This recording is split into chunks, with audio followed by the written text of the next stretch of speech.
পূজা উদযাপন কমিটির লোকজনকেও আমি রিকোয়েস্ট করব, আপনারাও সজাগ থাকবেন, কোনো দুষ্ট ব্যক্তি যেন কোনো দুষ্টামি করার সুযোগ না পায়। আইন শৃঙ্খলা সমুন্নত রাখতে নিয়মিত পুলিশের পাশাপাশি সাদা পোশাকে গোয়েন্দা পুলিশও মোতায়েন থাকবে। যে কোনো ধরনের জরুরি পরিস্থিতি মোকাবেলার জন্য স্কোয়াড, রিকভারি ও bomb disposal team, dog squad ও ক্রাইম সিন টিম সার্বক্ষণিক স্ট্যান্ড বাই থাকবে।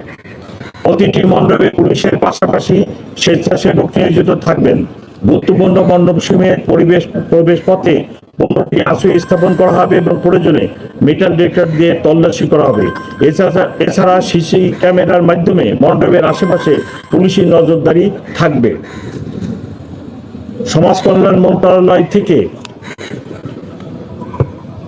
প্রতিটি পূজা মণ্ডপে ওনাদের লোক নিয়োগ করবেন।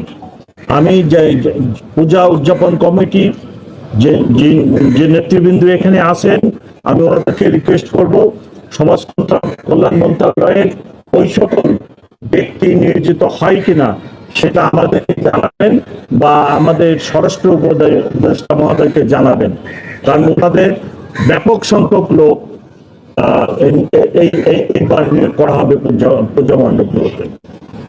ধর্মীয় এই উৎসবকে কেন্দ্র করে যে কোনো ধরনের ভুল তথ্য বা অপতথ্য ছড়ানো রোধে সাইবার পেট্রোলিং জোরদার করা হবে। পূজা মণ্ডপের প্রবেশপথে অপরিকল্পিত অনুমোদিত অস্থায়ী দোকানপাট স্থাপন নিরুৎসাহিত করা হয়েছে। পূজার নিরাপত্তা ব্যবস্থার তদারকির জন্য উদ্যতন পুলিশ কর্মরতগণ নিয়োজিত থাকবেন। দুর্গাপূজার নিরাপত্তা ব্যবস্থায় নিয়োজিত অন্যান্য আইন শৃঙ্খলা বাহিনী ও সেবা সংস্থাসমূহের সাথে সার্বক্ষণিক সমন্বয় থাকবে। পূজা মণ্ডপ পরিচালনা কমিটির প্রতি আমাদের অনুরোধ, ভক্তবৃন্দ চলে যাওয়ার পর মণ্ডপ যেন কোনোভাবেই অরক্ষিত না থাকে। সেই জন্য রাতের বেলা কমপক্ষে 2 জন স্বেচ্ছাসেবক পূজা মণ্ডপে উপস্থিত থাকবেন। পূজা উদযাপন কমিটি আছে, সেই কমিটির লোক অবশ্যই রাত্রে 10টা থেকে ভোর পর্যন্ত ভক্তবৃন্দ আবার আসা পর্যন্ত আপনারা কাউকে আমার আনসার সমাজ কল্যাণ মন্ত্রণালয়ের যে লোক ওরা থাকবে, অবশ্যই আপনাদের 2 জন লোককে রাখবেন। এটা আমাদের স্বরাষ্ট্র মন্ত্রণালয়কে অনুরোধ করা হয়েছে, ওনারা ছিলেন, সেই অনুরোধের প্রেক্ষাপটে আমি অনুরোধটা এখানে করলাম। যে পরিমাণ পুলিশ অফিসার এবং অন্যান্য আইন শৃঙ্খলা রক্ষাকারী বাহিনীর সদস্যদের নিয়োগ করা হয়েছে, এর বাইরে আমি আমার এই মেট্রোপলিটন পুলিশের যে উচ্চতর পুলিশ কর্মকর্তা আছে তাদেরকেও ফ্রিকোয়েন্টলি পূজা মণ্ডপগুলো ভিজিট করার জন্য অনুরোধ করেছে এবং ওনারা আজকে থেকেই করবে। তাছাড়াও থানা ফাঁড়ির যে সমস্ত লোক আছে, আমরা সবাই পূজা মণ্ডপের নিরাপত্তার জন্য কাজ করে যাব, নজর রাখবো।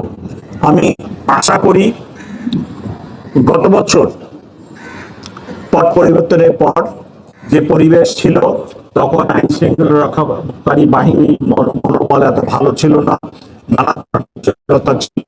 এবার সেই পরিস্থিতি নেই।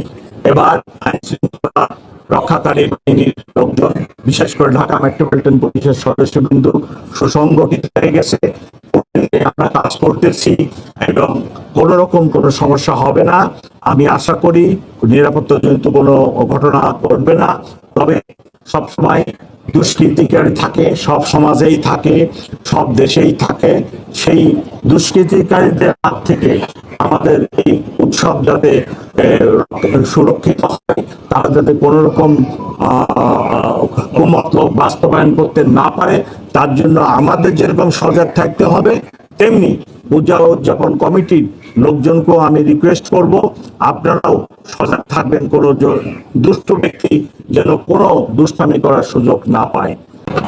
এবছর অত্যন্ত জাঁকজমকপূর্ণ ও উৎসবমুখর পরিবেশে ঢাকা মহানগরীতে 254টি মণ্ডপে উদযাপিত হতে যাচ্ছে দুর্গা পূজা। শুভ মহাপরলার মাধ্যমে ইতিমধ্যে আরম্ভ হয়েছে এবং গাম্ভীর্য ও উৎসবমুখর পরিবেশে পূজা উদযাপনের জন্য ব্যাপক নিরাপত্তা হয়েছে। ভক্তদের উপস্থিতি অবস্থান ও বিবেচনায় পূজা উদযাপন পরিষদের সাথে পরামর্শক্রমে পূজা মণ্ডপগুলোকে 4টি ভাগ করে 24 ঘন্টা পুলিশের উপস্থিতি নিশ্চিত করা হয়েছে।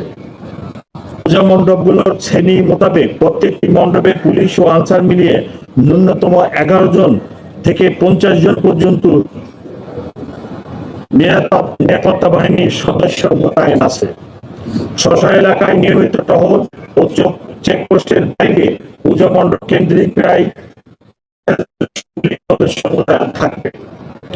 সংশ্লিষ্ট পরিচালনা কমিটির সাথে যোগাযোগ রেখে তারা পূজা মণ্ডপের সার্বক্ষণিক নিরাপত্তা নিশ্চিত করবেন।